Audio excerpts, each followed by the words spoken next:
All right, Saagar, what are you looking at? Well, it's a common theme these days among the American right to say that Joe Biden has humiliated the United States on the world stage.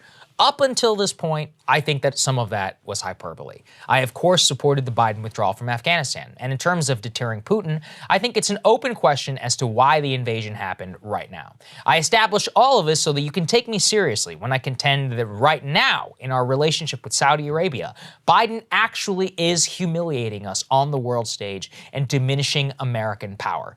Yesterday was an important day in U.S.-Saudi relations, though it has gone unnoticed by the vast majority of the Western press and willfully ignored by the elites who are in the pocket of the Saudi regime.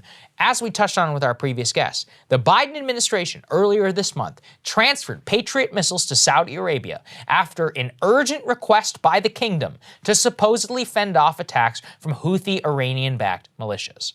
Now, this was done by the administration with zero, I repeat, zero commitment by the Saudis to pump more oil and immediately alleviate prices of gas here in the United States.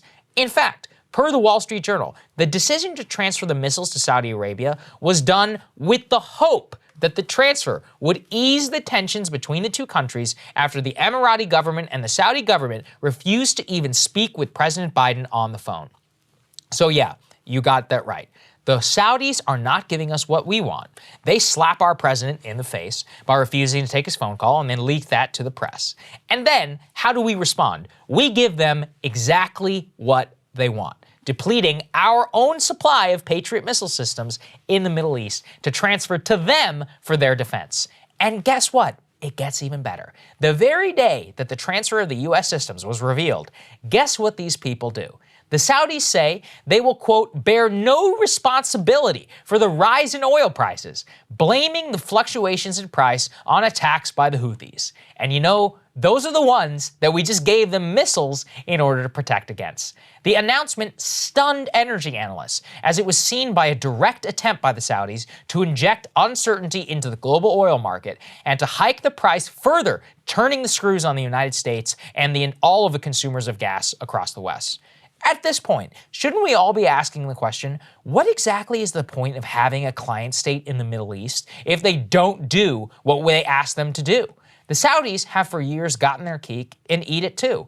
15 out of the 19 9/11 hijackers were their citizens, not to mention the leader of Al-Qaeda and the mastermind of the 9/11 terror plot, and you know, the direct ideology through which radical Islam is born.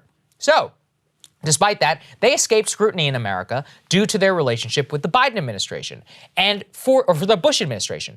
And yet for years, they have increased their demands on the West. With the justification from their defenders here in Washington, they are representing our interests. And because they represent our interests, we're supposed to ignore the fact that literally about a week ago, they held their largest mass execution ever, beheading 81 individuals in an act of religious persecution. Now, I suppose you might be able to say that if they actually did what we wanted them to do, then yeah, we could look the other way at their barbarism, at their funding and their exporting of dangerous and deadly ideologies. But they don't. They don't even ask. They don't even do what we ask them to do. So why should we ignore it? Not only do they not do what we ask, but they are now actively trying to destroy the U.S. economy and hurt the U.S. consumer.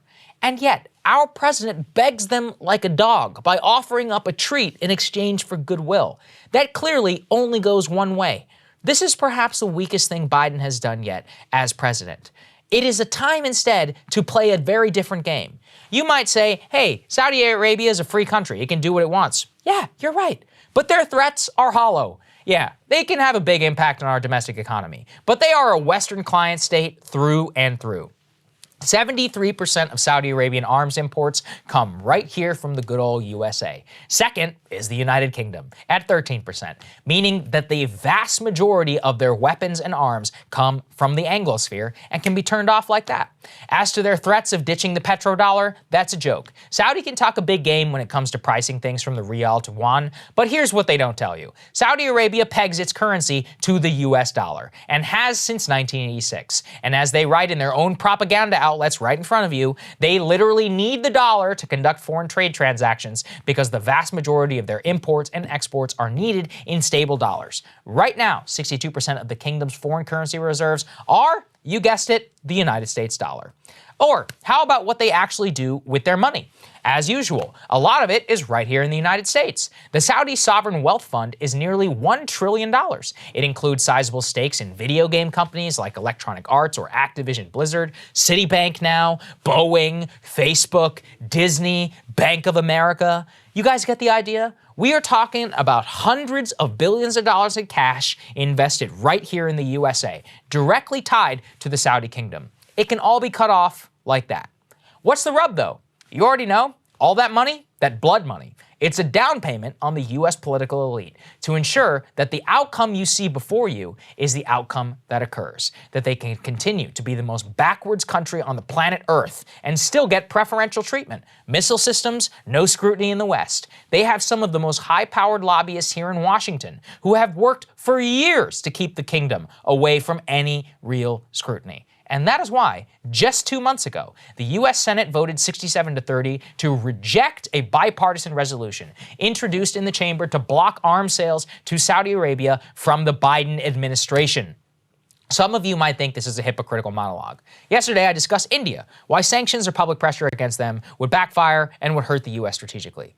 Here's the difference between those two countries. India is a great nation. So is China, for that matter. They are civilizations that built themselves up, that have an intellectual and economic base. Saudi Arabia is a desert backwater with a leadership that would literally not exist without the United States. They have no domestic capacity except for pumping oil. And then they tried to purchase their way out of it from our US political system. The time is to come that we recognize them for what they are and to bring them to heel with the immense pressure that we have over them. They have been free riding off the United States for a long time. And if Biden had any backbone whatsoever, we would never let Riyadh ever get away with this. I can assure you they are laughing at us over there, or more specifically on their yachts in the French Riviera, drinking fine wines in violation of their own religion that they impose on their population, and staring at fake Leonardo da Vinci paintings that they paid $500 million for just because they actually can. I think that's really what it drives me crazy. The Leonardo thing is hilarious. I recommend the documentary. Hey guys, we're going to be totally upfront with you. This is the most perilous time that we have ever operated in. It is so difficult just to try to sort through the news, but even more importantly, to bring you accurate information as this wave of lockdown and censorship spreads across the nation. Yeah, look, if you can become a premium subscriber today at breakingpoints.com, you're going to help us build out a vibrant, independent media ecosystem which is free of mainstream pressure. We can't tell you how important that is at a time like this. Yep, that's right. Go to breakingpoints.com to subscribe. We love you guys and we appreciate you so much.